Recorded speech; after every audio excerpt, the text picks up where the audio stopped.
know, you were talking about the experiences you had with Beethoven, and it does seem like there are very few composers that are as powerful a orator of whatever it is we're referring to as this kind of storytelling of music.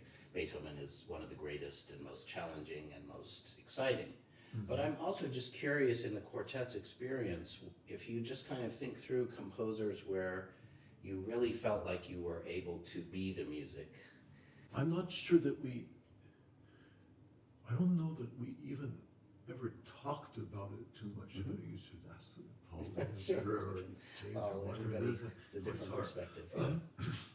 One thing that actually I once listened to a masterclass that Chandor Vague gave, and you'll see where this is going in a minute, at Dartington years and years ago, and he was coaching the Schubert duo, the A major one, and he talked so much about words and how equated it with the songs and how that would the speaking of that would mean so much if one would speak as if you would have of course it's related to consonants and vowels and things like that. At that time, that was I hadn't thought so much about it, but I remember even when I was at Juilliard years ago, people would talk about how composers would use certain harmonies to express different feelings from the words that they would say in their songs or in the operas, and this type of thing. And I find that very useful, or even how they use keys.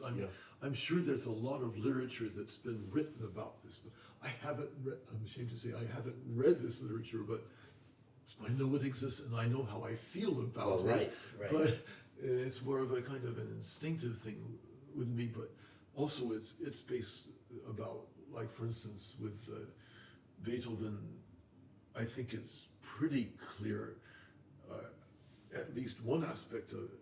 Often, like, he'll use different keys to express different types of feelings, but of course this is also very related to the harmonic progressions and a lot of other things.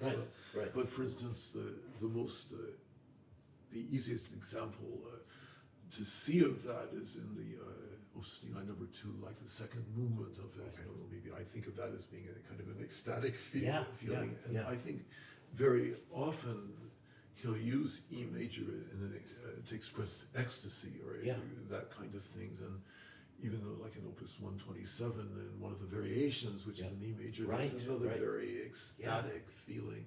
And so that one can kind of, even of course from the harmonic progressions, they tell a story also. And of course, every composer, it would be boring if they all use it exactly the same way. But for instance, like G minor is often a tragic key, or it can be very fiery, but it's also often very tragic. Like the Viola Quintet in G minor is like that, and a number of Bach, even the G minor solo is like that, and then the first movement is like that.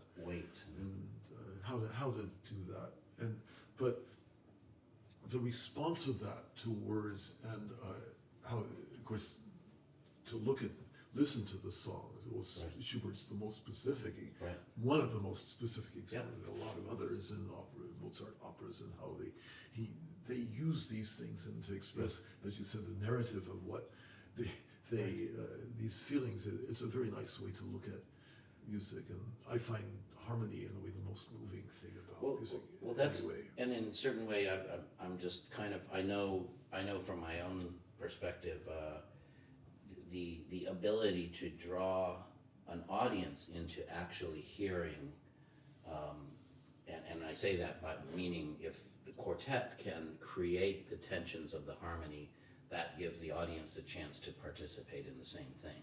Oh, hopefully, I think it does. And I feel like in many ways it's very hard to pinpoint what it is, but some of those forces are the most powerful of emotional forces.